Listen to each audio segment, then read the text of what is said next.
सरस्वती और हमारे देश के मूर्धन्य गणितज्ञ और माँ सरस्वती के वरद पुत्र जो अब सूक्ष्म रूप में हमारे वायुमंडल में या जगत में विराजमान है, श्री श्रीनिवास हेंगर जी रामानुजन जी।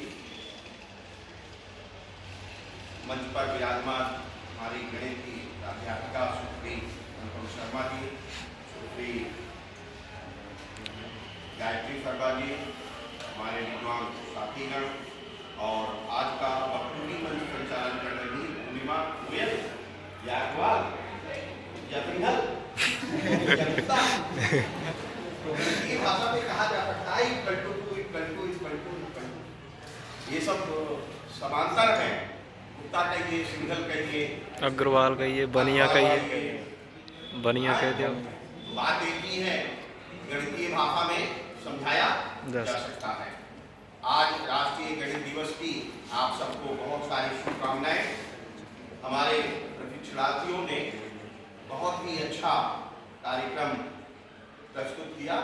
न केवल विभिन्न प्रकार के रेखा चित्रों के माध्यम से गणितीय सूत्रों को व्यक्त किया, गणितीय या ज्यामितीय आकृतियां उकेरी, मनोयोग पूर्वक सुबह से ही सभागार को सजाने और संवारने का कार्य किया।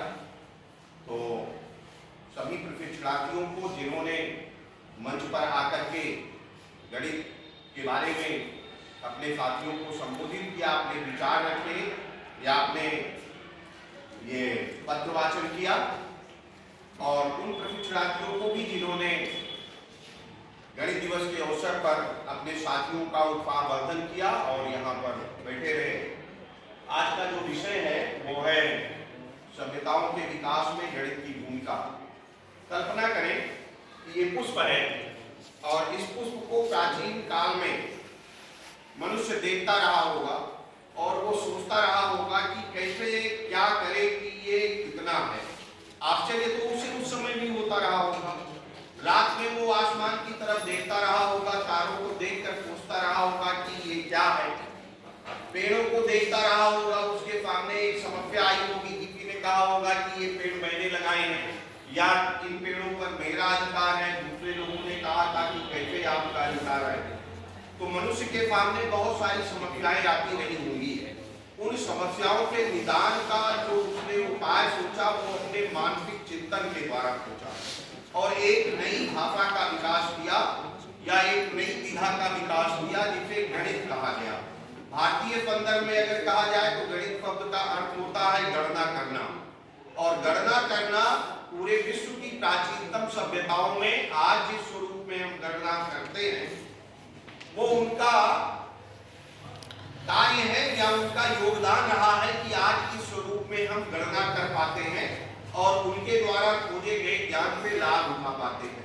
सबसे पहले विश्व में संख्याओं का जो आभास होता है या जो संख्याएं मिलती हैं वो असीरिया की सभ्यता, बेबीलोन की सभ्यता, मिस्र की सभ्यता में उन्होंने पिरामिड बना लिए थे और असीरिया की सभ्यता में संख्याओं का योग मिलता है जो विभिन्न प्रतीकों के माध्यम से लिखी जाती है।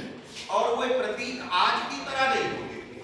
वह प्रतीक जो है इस तरह से होते थे कि एक संकेत व्यक्त करते थे।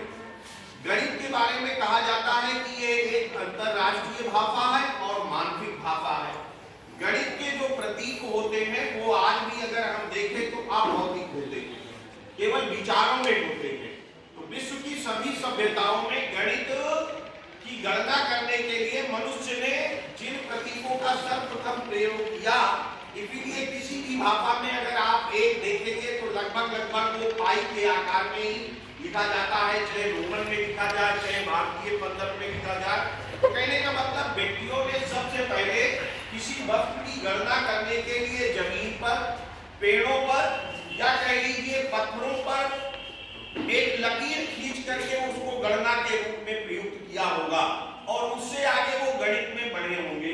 उस समय एक पाई का मान जो है या एक के रूप में ना होकर के एक राशि के लिए भी हो सकता होगा। जैसे 1 अरब के लिए भी एक पाई हो सकता है वो खींच रहे हो या उन्होंने खींची हो या 100 के लिए उन्होंने खींची हो। जैसे जैसे तो सभ्यताओं का उदय होता चला गया।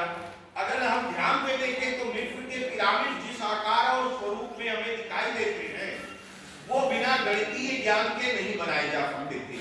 विश्वास मानिए वो गिर जाते।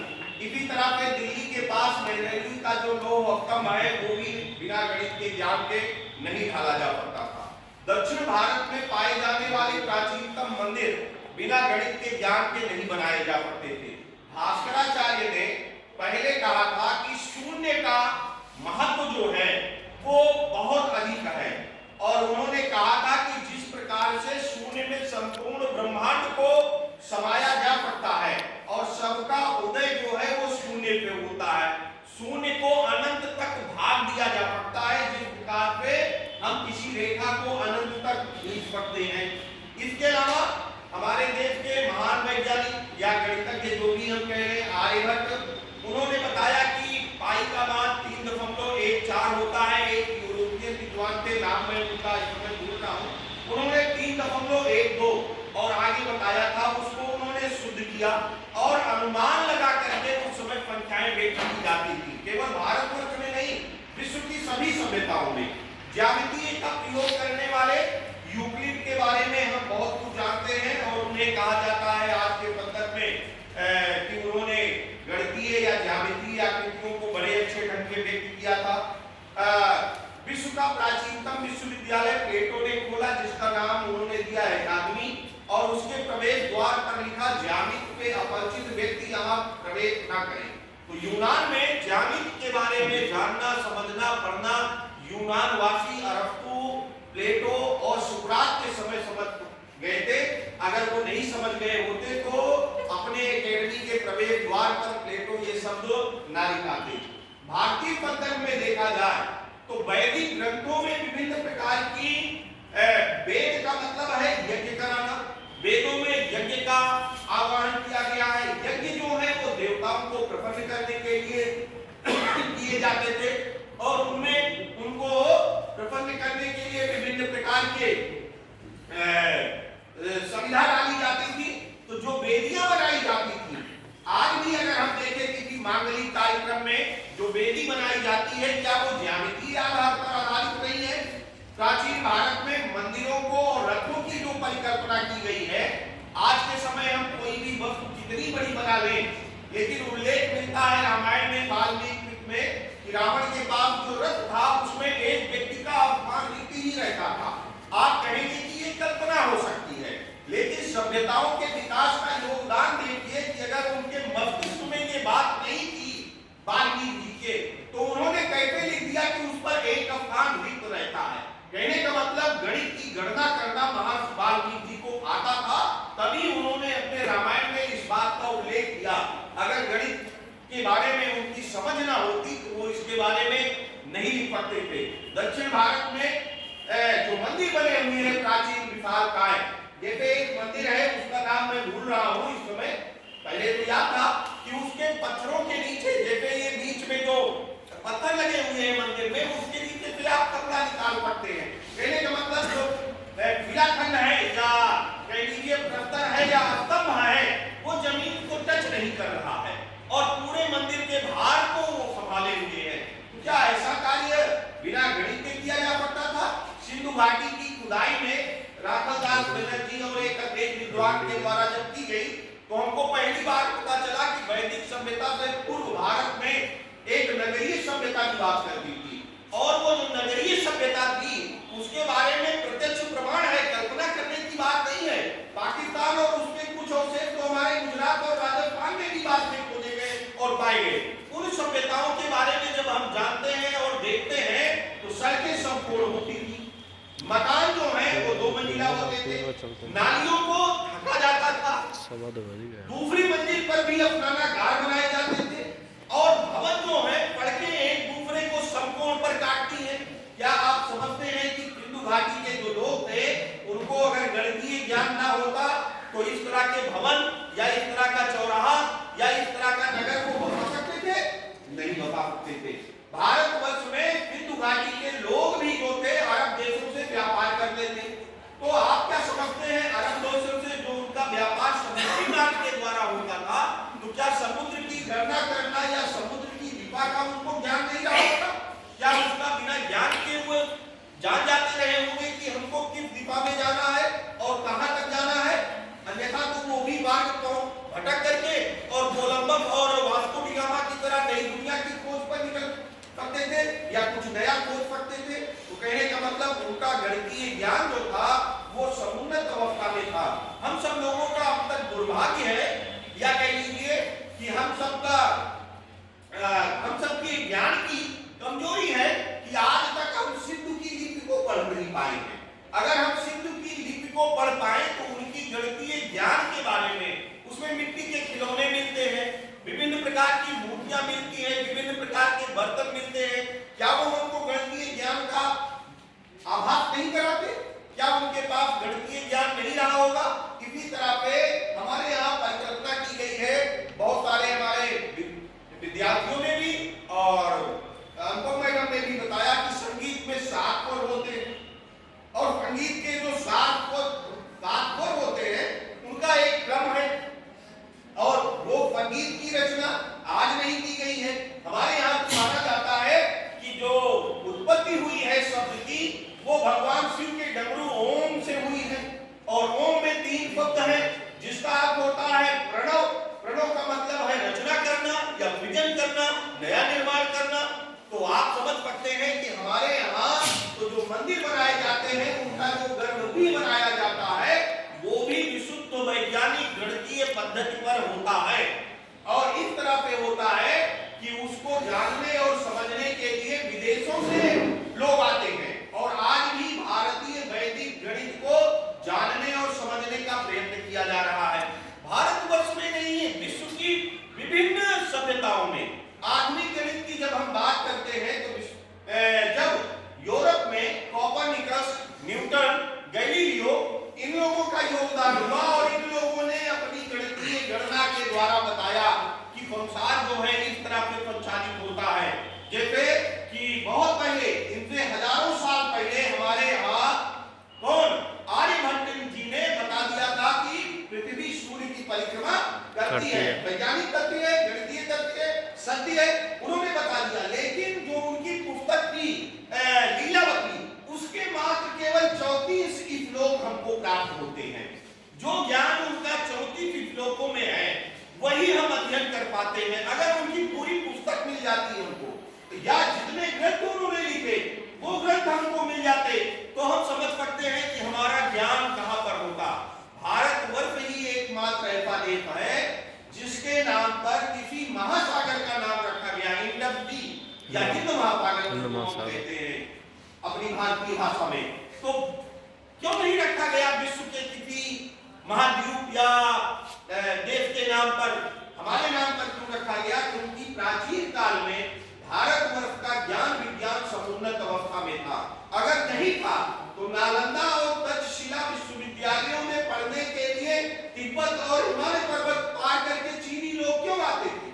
इतिहास प्रमाण है, हुनफान आया, फान आया, मोरक्को का निवासी इब्न बतूता आया, इब्न बतूता पहन के जूता एक गीत बड़ा फेमस हुआ था। तो कहने का मतलब ये क्यों आते थे? हमारे यहाँ इसलिए आते थे कि हमारे यहाँ का जो गणितीय ज्ञान था वो पूरे विश्व में सिरमौर था। अच्छा, गणित की भाषा पे जब हम बात करते हैं तो प्राचीन काल से लेकर आज तक गणित के लिए किसी प्रयोगशाला की आवश्यकता नहीं होती। हमारे यहाँ बैठा हुआ कोई विद्यार्थी या प्रशिक्षणार्थी ये कह सकता है गणित के लिए प्रयोगशाला की आवश्यकता होती है? नहीं। गणित की प्रयोगशाला क्या है? मस्तिष्क। गणित की भाषा क्या है? मानसिक गणना। गणित का मूल आधार क्या है? अमूर्त चिंतन। गणित का सीखने का तरीका क्या है? स्वयं सिद्ध। स्वयं सिद्ध का मतलब मैं सिद्ध करना तो जानता हूं लेकिन मैं दूसरे को नहीं समझा सकता हूं। जिस दिन मैं दूसरे को समझा दूंगा कि गणित की गणना इस तरह से की जाएगी तो वो प्रमेय हो जाएगा, प्रमाणित हो जाएगा। स्वयं सिद्ध आत्म सिद्धि भी होती है। आत्म सिद्धियां हैं जो गणित में स्वीकार की जाती है। जैसे कैसे? अब अभी एमसीक्यू कह रहे थे, कोई व्यक्ति पूछ ले कि पृथ्वी की लंबाई कितनी है, परिधि कितना है, व्यास कितना है। अगर मुझसे कोई पूछे तो मैं तो उसको कह दूं कि मैं तुमको एक बिंदु दे रहा हूं और यह बिंदु गतिशील है, तुम पृथ्वी की बात कर रहे हो, मैं तो पूरे ब्रह्मांड की लंबाई बता दूंगा, तुम इस बिंदु को लेकर चलते चले जाओ और जब अंतिम जगह पे पहुंच जाना तो फोन करना और फिर कितनी दूरी तुमने तय की है यहीं से मैं बता दूंगा कि तुमने कितनी दूरी तय की है। तो गणित में देखें एक छोटा सा विचार या मानसिक तर्क कि बिंदु दीजिए किसी को और वो कुछ भी पूछे कि जाओ खोज करके आओ, अंतिम छोर पे जब पहुंच जाना तो वहीं से फोन करना और जितनी दूरी तुम तय किए हो उसकी गणना करके मैं तुमको बता दूंगा कि तुमने कितनी दूरी तय की है। तो यही है मानसिक पहेलियां जो व्यक्ति उनसे खेलता है। गणित के जो संकेत हैं ध्यान से देखिए, विश्व में अगर देखा जाए तो लगभग प्रमुख रूप से कम 400 भाषाएं प्रचलित हैं। कितनी भाषाएं? 400 से सबसे ज्यादा अंग्रेजी, फिर मंदारी, तीसरे नंबर पे हमारी हिंदी आ जाती है, अंग्रेजी, फारसी, स्पेनिश, ये प्रमुख भाषाएं हैं। 400 भाषाएं हैं जो बोली जाती है, लिखी जाती है और बोलियों की संख्या तो कई है। लेकिन अगर इन भाषाओं में ध्यान दीजिए, अगर हम ध्यान पे देखते हैं तो गणित के जो प्रतीक हैं वो यूनिवर्सल सभी भाषाओं में उसी रूप में लगभग लिखे जाते हैं। प्लस माइनस अपान इंटू इक्वल टू पॉइंट उसी तरह लिखे जाते हैं ना। तो गणित एक अंतरराष्ट्रीय भाषा है, बाकी भाषाओं के ज्ञान उसी भाषा में सीमित हो जाते हैं, लेकिन जो गणित के प्रतीक हैं वो यूनिवर्सल है, पूरा विश्व उनको समझता है। इसी तरह से हम देखें कितना बड़ा काल्पनिक विचार है कि हमने ज्यामितीय की माध्यम से अक्षांकों की रचना कर ली, देशांतर की रचना कर ली। अगर हम किसी भी विद्यार्थी से पूछे या किसी विद्वान से पूछे कि देशांतर रेखाएं या अक्षांक रेखाएं क्या इनका कोई भौतिक स्वरूप है, सभी कहेंगे कि इनका कोई भौतिक स्वरूप नहीं है, लेकिन ये मानसिक है और मानव मस्तिष्क में रहती है, प्रतीकात्मक है। अब लाभ क्या हुआ? इन्हीं की सहायता से हमारे वायुयान उड़ते हैं, इन्हीं की सहायता से हम किसी भी स्थान की जिसको आज कहते हैं जीपीएस के माध्यम से लोकेशन जान सकते हैं। अक्षांक और देशांतर अगर न खोज लिए गए होते तो क्या जीपीएस के माध्यम से कहीं भी स्थान का लोकेशन ज्ञात किया जा सकता था? नहीं ज्ञात किया जा सकता था। तो कहने का मतलब देखें गणित की जो मानसिक क्षमता है वो कितनी बड़ी है। इसीलिए आज मैंने प्रेरक प्रश्न के रूप में लिखा था, पता नहीं आप लोग पढ़ते हैं कि नहीं पढ़ते, आइंस्टीन का कथन है कि गणित की भाषा मानव मस्तिष्क की उपज है। गणित की भाषा मानव मस्तिष्क की उपज है जो अनुभवों से परे, इसमें अनुभव नहीं शामिल होता कि हमारा अनुभव ये है, हमारा अनुभव ये है, और जो सत्य के नजदीक है। अगर इस संसार में कोई भी चीज सत्य है तो वो है गणित, और गणित के माध्यम से जो चीज व्यक्त नहीं की जा सकती वो असत्य है। क्यों? क्योंकि जिस चीज की हम गणना नहीं कर सकते, जिस चीज का परीक्षण नहीं कर सकते, जिस चीज का हम निरीक्षण नहीं कर सकते, अवलोकन नहीं कर सकते, कहते हैं भाई दाल काली है तो कितनी काली है, बताना पड़ेगा ना, सूत्र लगा करके कितनी काली, सटाटी काली है। खिचड़ी पक रही है तो किस प्रकार पक रही है ये भी बताना पड़ेगा। लोग कहते हैं ना, किसी भी कहावत गांव में देखिए तो गणित की भाषा में लोग उनको प्रयोग करते हैं। कैसे? जलवायु के बारे में देखिए, 4 गिर गए तो 8 नहीं उठा सकते, 8 गिर गए तो 4 उठा लेते। लोगों के बीच कहावत देखिए कि वर्षा ऋतु अगर वर्षा नहीं हुई तो बाकी के 8 माह व्यर्थ चले जाएंगे, लेकिन अगर वर्षा अच्छी हो गई, भारतीय अर्थव्यवस्था को मानसून का खेल कहा जाता है या जुआ कहा जाता है। वर्षा जिस साल अच्छी हो गई उस साल खूब उत्सव मनाए जाएंगे, खूब शादी ब्याह होंगे, खूब धर्म कर्म होगा, खूब बच्चों को एडमिशन दिलाया जाएगा। प्राचीन काल की मैं बात कर रहा हूँ। इसीलिए भारतवर्ष में वर्षा प्रदान करने के लिए इंद्रदेव के उसको देखा है टेलीविजन पर, उनके सभागार में या उनकी राज्यसभा में छत नहीं होती, बादल उड़ते रहते हैं, क्योंकि वो वर्षा ऋतु के देवता हैं। और आकाश मंडल खुला रहता है, तो कल्पना देखिए लोगों की कि उन्होंने अनुमान लगाया कि अगर वो वर्षा के देवता हैं तो उनका चित्रण जो है बादलों के बीच में ही किया जाना चाहिए। इसलिए जहां कहीं भी आप देखेंगे तो इंद्र का जहां भी चित्रण किया जाएगा तो आकाश खुला होगा, बादल उड़ते हुए दिखाई देंगे। तो कहने का मतलब विभिन्न संस्कृतियों में, विभिन्न सभ्यताओं में जानने और समझने की जो भावना रही है उसे गणित कहा जाता है। आप देखेंगे तो प्रत्येक विश्व में जो अवशेष मिलते हैं मानव के दफनाने के, चाहे वो मिस्र के पिरामिड में हो या सिंधु सभ्यता में हो, उसके पास जो वस्तुएं रखी जाती हैं या आज भी जो कार्य किया जाता है, शायद हमारे यहाँ के मनीषियों ने, चिंतकों ने ये सोचा कि इस संसार के बाहर भी कोई जीवन है जो हमको प्रत्यक्ष आंखों से नहीं दिखाई देता। उस अप्रत्यक्ष को जानने के लिए किसकी आवश्यकता है? मानसिक चिंतन की, गणित की आवश्यकता है। और गणित के द्वारा गैलीलियो का कहीं पे चित्र देखेंगे तो इतना बड़ा, जो अभी उन्होंने बांस का बताया था उदाहरण की, उसकी सहायता पे चंद्रमा और पृथ्वी के बीच की दूरी, तो गैलीलियो तो अपनी दूरदर्शी यंत्र के माध्यम से जो अपरिष्कृत रहती रही होगी, गैलीलियो ही पहले व्यक्ति थे जिन्होंने दूरदर्शी यंत्र का आविष्कार किया था। और यूरोप में जब उन्होंने बताया कि पृथ्वी जो है वो सूर्य की परिक्रमा करती है, तो जो धार्मिक मान्यताएं थी उनके ऊपर यूरोप के लोगों ने पत्थर फेंके, और जब वो नहीं रहे तब कहा गया कि वो महान गणितज्ञ थे। तो कहने का मतलब गणित एक ऐसी भाषा है जिसके द्वारा बहुत बड़ी चीजों को हम सूक्ष्म रूप में व्यक्त कर सकते हैं। हमारे यहाँ कई प्रकार की विचारधाराएं मानी जाती है। गणित में हम कहते हैं सत्य भी है, असत्य भी है। जब समीकरण हल करते हैं, ये हो सकता है, ये हो सकता है। जैन धर्म में एक विचार आता है त्यागवाद। त्यागवाद में भी संशयवाद है। जैसे गणित में जब तक हम पूर्णतया प्रश्न को हल ना कर लें, कथन सही नहीं कह सकते, उसी तरह से त्यागवाद में भी अनुमान लगाया जाता है। ये है, फिर आगे कहते हैं अगली बार ये ऐसा नहीं है, फिर कहते हैं ये हो सकता, फिर कहते हैं ये नहीं हो सकता। इसी तरह से बौद्ध धर्म में मिलता है शून्य का सिद्धांत, और बौद्ध धर्म मानता है कि शून्य में ही सब कुछ समाहित है और शून्य जो है अनंत तक विस्तृत है।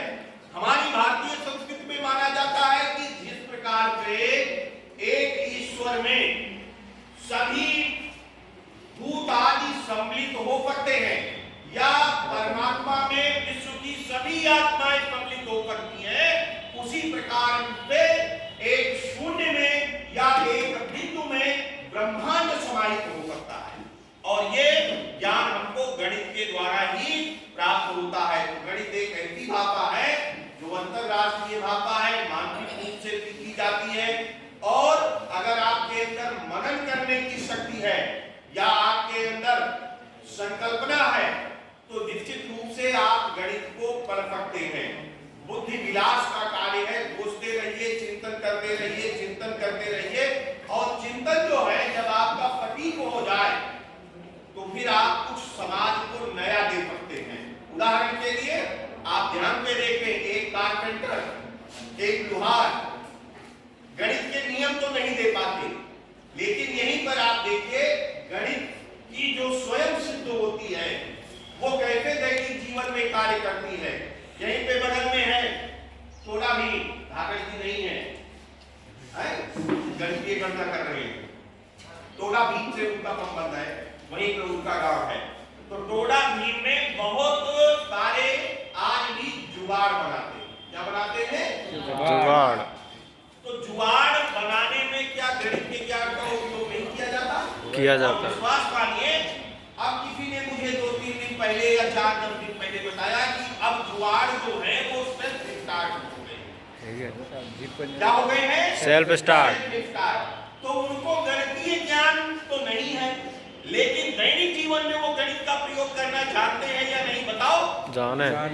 ये बैलगाड़ी से लेकर के जो जेट विमान तक हम पहुंचे हैं, तो उसको अप्लाई किया होगा किसी कारपेंटर ने, इसीलिए चक्र होते हैं। हमारे भारतीय संविधान के द्वारा जो राष्ट्रीय ध्वज अपनाया गया है उसमें सफेद चक्र है जिसको धर्म चक्र कहा जाता है। 24 ही क्यों रखे गए? 24 इसलिए रखे गए क्योंकि 24 घंटे होते हैं और 24 घंटे वो प्रगति के पथ पर हम आगे बढ़ते रहे, इस बात का सूचक है। धर्म चक्र सदैव आगे बढ़ता रहता है। क्या इसमें गणना नहीं है? अशोक ने जो अपनी लाट जगह जगह पर खुदवाई या बनवाई, सांची का स्तूप देखा है? देखो तो नहीं, बस क्या वो बिना गणितीय ज्ञान के बनाया जा सकता था?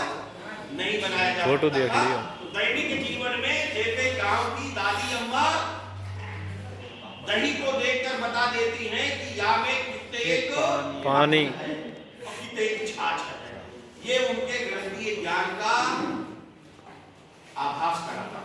तो गणित का उपयोग एक साधारण व्यक्ति करते हैं। जैसे देखिए, मैंने आपको बचपन में बताया था, पहले गणना कैसे करते थे?